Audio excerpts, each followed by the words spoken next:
Welcome. This is David Boles, Human Meme. Today's topic, You Remember Me. As a member of this Human Meme podcast, you may remember me sharing some of Marshall Jamison's greatest poems right here with you. And if you don't quite remember, you may go right now to humanmeme.com and do a search for Marshall Jamison. And you'll see a grand list of podcast episodes right there for your listening pleasure. The great and gifted Marshall Jamison was a friend of mine and a mentor and a collaborator. When he first arrived in Lincoln, Nebraska many years ago, he was fresh from White Plains, New York, and the CBS television network, and Broadway, and Playhouse 90, and the U.S. Steel Hour, and on and on. Marshall Jamison moved to Lincoln, Nebraska to start the final rich chapter of his long life. That of the genius hired gun. Yes, Marshall Jamison was hired to produce and direct at the Nebraska Educational Television Network, as it was known back then. And Marshall Jamison produced and directed Anyone for Tennyson, the television series, as well as serving as the executive producer of the Mark Twain series for the public broadcasting system and the Corporation for Public Broadcasting. So when Marshall Jamison first arrived in Nebraska, he wanted to make an immediate splash. And he wrote a 7-minute bit of poetry and performance that he shot and directed and starred in on video. It was a practice and a monument to his great talent and an exercise in proving his skills and chops to anyone who cared to notice or challenge him in his new Nebraska work digs. And that very little bit of video verite, became famous in small circles. And the whole 7 minutes of it was played during his funeral service several years ago in Florida. The name of this mystery video is To Live is to Remember. And the story concerns an older man returning home to his roots, his Midwestern roots, to rediscover his youth, and to find a hidden note he placed in a tree years ago as a child. And the whole thing, the whole video, the whole story is a wonderful performance piece starring Marshall himself, but the production, the script, the storytelling does have one final, clinging, fatal flaw. And that problem, that flaw, is what I'm about to share with you now. Oh, and I'm going to play the entirety of To Live is to Remember right here for you next, the audio version. And believe me, Marshall Jamison's spoken word stands out alone. I've sweetened the audio for you here from the videotape. The sound is much richer and clearer here now than the video over there. But if you want to go over there and watch the full video experience before we continue on here, that's simple. Just go to my website, Boles.com. Click on Archives. Scroll down to Founding Authority. Click on Marshall Jamison. Simpler. The full URL is Boles.com/archives/Jamison JAMISON.html. So now, here's the problem with the final line of Marshall Jamison's performance story, To Live is to Remember. And stop listening now if you want to be surprised. And go watch that video and come back. The whole unedited audio is on its way to your ear right now. But if you want the whole experience first, unruined by me, go watch now. Okay then, continuing on. So, the old man climbs a tree at the end of the story to find the note that he left there 50 years ago as a young child and wrote to himself as an older man. And that note has been sitting there for years in the tree undiscovered. And at the end of the show, the storytelling, the old man reads aloud what was written on that note. And what was written is this: I remember you. I remember you. Now, my human meme friend, I remember you is precisely the wrong line for the end of the story. Let's think about this dramatically.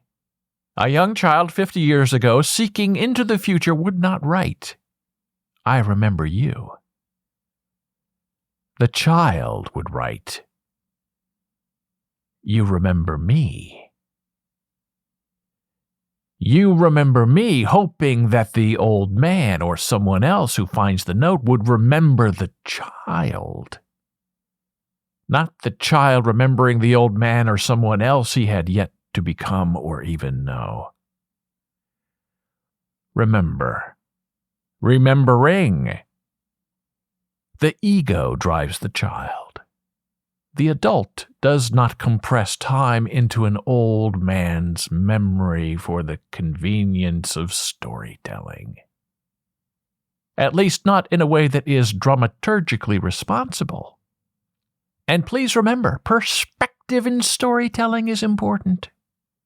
The young child with no life experience is writing forward in time, placing a wish on the wind, to hide a note for discovery later, a sort of message in a bottle, but one that was instead stuck in an abandoned nest in a tree. Now, I immediately mentioned this incongruity of time and space and equivalency in storytelling to my friend, Marshall Jamison, because his ending was such a clunker. And Marshall was adamant that he was right and I was wrong. And even though he was about 50 years older than me at the time, I did my best to gently, while being strict and respectful, and provide proof, and sometimes one should not write about themselves with the generous proportionality of perspective and feedback from trusted others. But I kept all those flowing thoughts to myself. I didn't say really anything to Marshall other than, I'm not sure the ending makes sense. And sometimes, time and tide and perspective are on your side. Because, my human meme friend, after all of these years, I am still right. And Marshall is still wrong. And now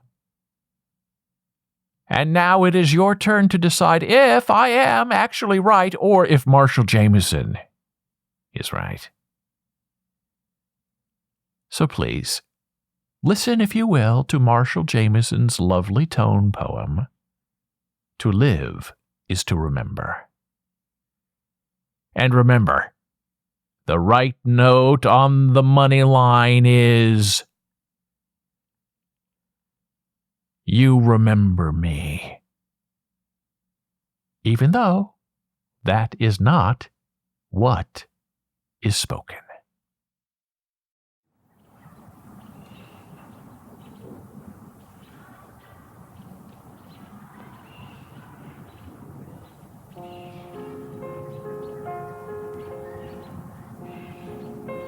And this is where we went, I thought.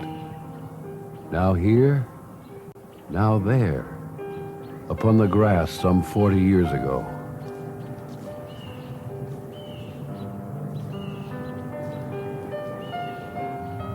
I had returned and walked along the streets and saw the house where I was born and grown, and had my endless days. The days being short now, simply I had come to gaze and look and stare upon the thought of that once endless maze of afternoons.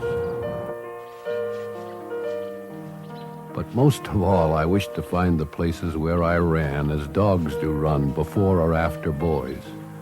The paths put down by Indians or brothers wise and swift pretending at a tribe.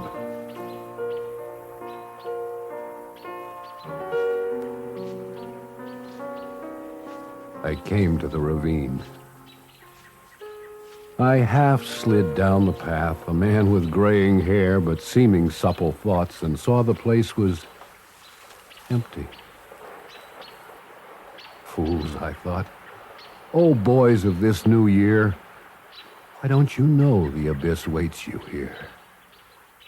Ravines are special, fine and lovely, green and secretive, and wandering with apes and thugs and bandit bees that steal from flowers to give to trees.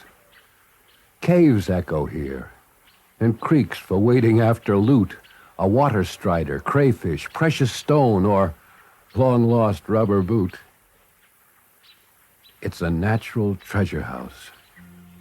So why the silent place? What's happened to our boys? They now no longer race and stand them still to contemplate Christ's handiwork. His clear blood bled in syrups from the lovely wounded trees.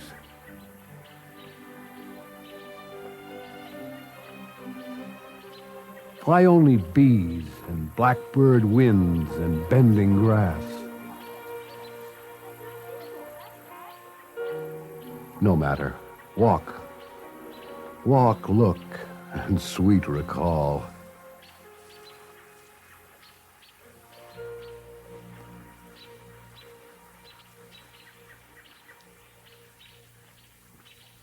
I came upon an oak where once, when I was 12, I had climbed up and screamed for Skip to get me down.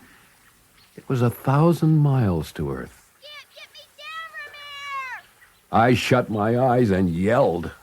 My brother, richly compelled to mirth, gave shouts of laughter and scaled up to rescue me. "What are you doing here?" he said. I did not tell. Rather drop me dead. But I was there to place a note within a squirrel nest, on which I'd written some old secret thing now long forgot. Now in the green ravine of middle years, I stood beneath that tree. Why? Why, I thought, my God, it's not so high. Why did I shriek? Can't be more than 15 feet above. I'll climb it handily. And did. And squatted like an aging ape alone and thanking God that no one saw this ancient man at antics. Clutched grotesquely to the bowl. But then, God, what awe. The squirrel's hole and long-lost nest were there.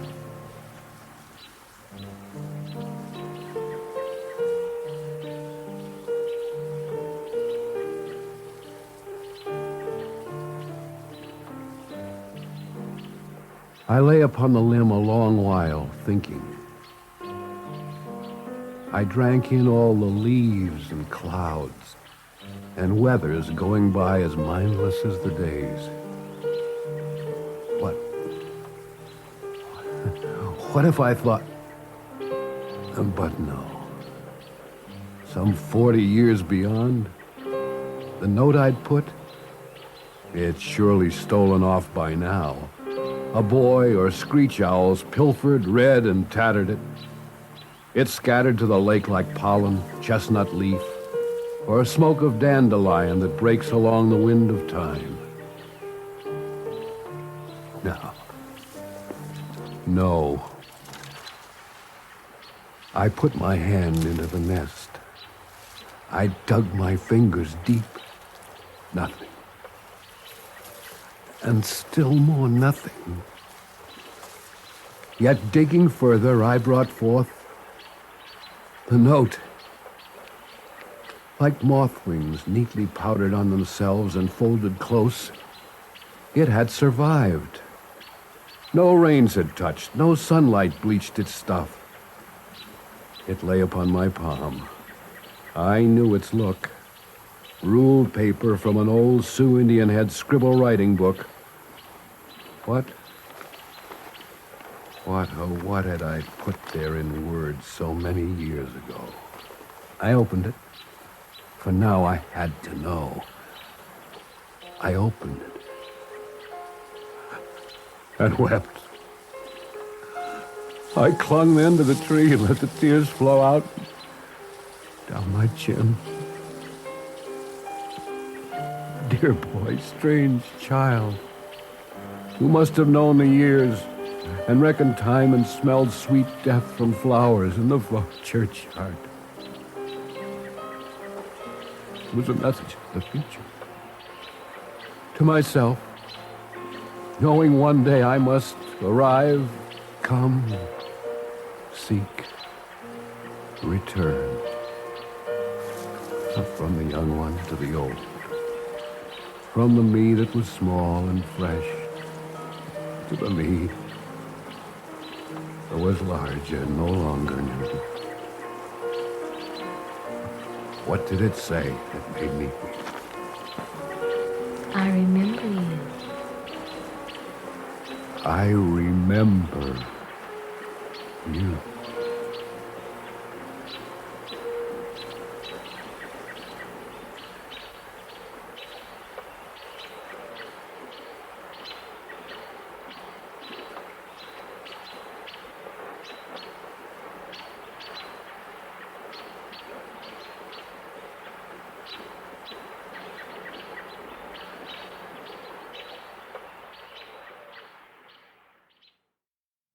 You remember me.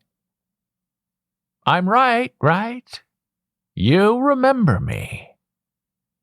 And with that, in the blush of my success, in the evergreen moment when the student became the teacher, and the mentee became the mentor, I now say unto you, my friend,